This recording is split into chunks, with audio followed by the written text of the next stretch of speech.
Ottapalam cooperative urban ബാങ്കിന്റെ നേതൃത്വത്തിൽ നടത്തിയ വിജയോത്സവത്തിന്റെ ഉദ്ഘാടനം തദ്ദേശ സ്വയംഭരണ വകുപ്പ് മന്ത്രി എം.പി. രാജേഷ് നിർവഹിച്ചു. Ottapalam MLA. Advocate K. Premkumar അധ്യക്ഷത വഹിച്ച ചടങ്ങിൽ ബാങ്ക് ചെയർമാൻ യു. രാജഗോപാൽ സ്വാഗതം പറഞ്ഞു. പൂത്തിരി വിദ്യാർത്ഥികൾക്കുള്ള നിക്ഷേപ പദ്ധതിയുടെ വിശദീകരണം മാനേജിംഗ് ഡയറക്ടർ ഡോക്ടർ എം. രാമനുണ്ണിയും പൂത്തിരിയുടെ ഉദ്ഘാടനം Malabar Devaswom board chairman M R. മുരളിയും നിർവഹിച്ചു. മറ്റ് സാമൂഹ്യ രാഷ്ട്രീയ രംഗത്തുള്ളവരും ചടങ്ങിൽ പങ്കെടുത്തു. SSLC +2 പരീക്ഷകളിൽ ഉന്നത വിജയം കരസ്ഥമാക്കിയ വിദ്യാർത്ഥികളെ അനുമോദിക്കൽ ചടങ്ങ് നടത്തി.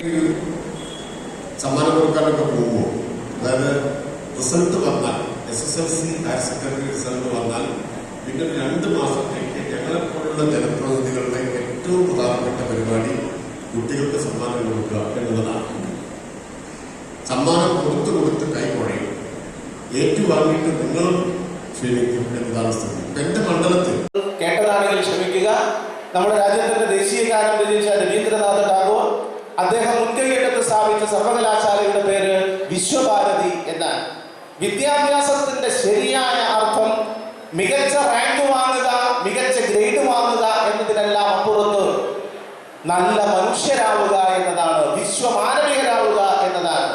ജാതിയുടെ, മതത്തിന്റെ, ദേശത്തിന്റെ, പ്രദേശത്തിന്റെ, ഭാഷയുടെ വിവിധ തലങ്ങളിൽ, വിവിധ കളങ്ങളിൽ ഒതുക്കി നിർത്തപ്പെടേണ്ടതല്ല നമ്മുടെ നാട്ടിലെ വിദ്യാഭ്യാസം നേടിയ തലമുറ.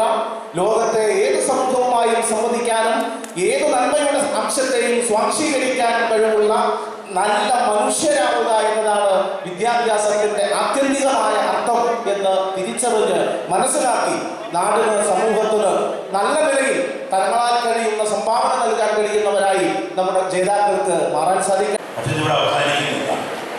ഇത് ഒരുപാട് മുന്നോട്ട് പോകുന്ന രീതിയിലാണ് ബാങ്ക് മാറ്റപ്പെടുന്നത്. കഴിഞ്ഞ ആഴ്ചയിൽ എറണാകുളത്ത് നിന്ന് തിരുവനന്തപുരത്തേക്കുള്ള യാത്ര മധ്യേ ഞാൻ യാത്ര ചെയ്ത അതേ കമ്പാർട്ട്മെൻറ്റിൽ തന്നെയാണ് കേരളത്തിൻ്റെ വ്യവസായ മന്ത്രി കൂടിയായിട്ടുള്ള സുഹൃത്ത് കൂടിയായിട്ടുള്ള ശ്രീ രാജീവ് യാത്ര ചെയ്തിട്ടുണ്ട്. സ്വാഭാവികമായിട്ടും സംസാരിച്ച കൂട്ടത്തിൽ നമ്മുടെ ഒറ്റപ്പാലം ബാങ്കിലാണെന്നും ബാങ്കിൽ ചെയ്യുന്ന പ്രവർത്തനങ്ങളൊക്കെ പരിചയപ്പെടുത്തിയപ്പോൾ അദ്ദേഹം എന്നോട് നിർദ്ദേശങ്ങളുണ്ടായി. ഇന്നത്തെ ഈ സമ്മാനം കിട്ടുന്ന കുട്ടികളെ നിങ്ങളൊന്ന് പുറകെ ഫോളോ ചെയ്യണം. അവർക്ക് ആവശ്യമായ സഹായവും സൗകര്യവും തുടർന്നും ലഭ്യമാക്കണം. അത് അവിടെ കൊണ്ട് നിർത്തരുത്. അവരിൽ സംരംഭകത്വ വാസനകളുള്ള വ്യക്തികളുണ്ടെങ്കിൽ അവരെ സഹായിക്കാൻ ആവശ്യമായ രീതിയിൽ ഇടപെടൽ കൂടി നടത്താൻ കഴിയണം എന്ന് അദ്ദേഹം പറഞ്ഞു. സഹകരണ ബാങ്ക്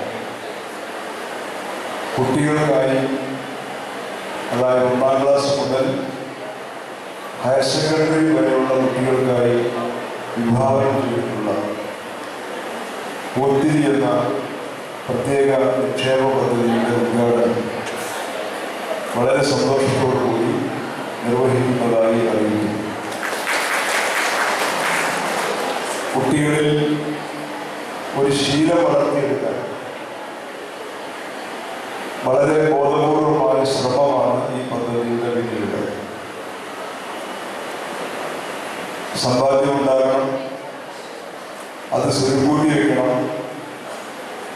അത് നാളേക്കായി വിനിയോഗിക്കാനാവണം എന്നൊരു കാഴ്ചപ്പാട് എല്ലാ ജീവജാലങ്ങൾക്കും ഉള്ളത്.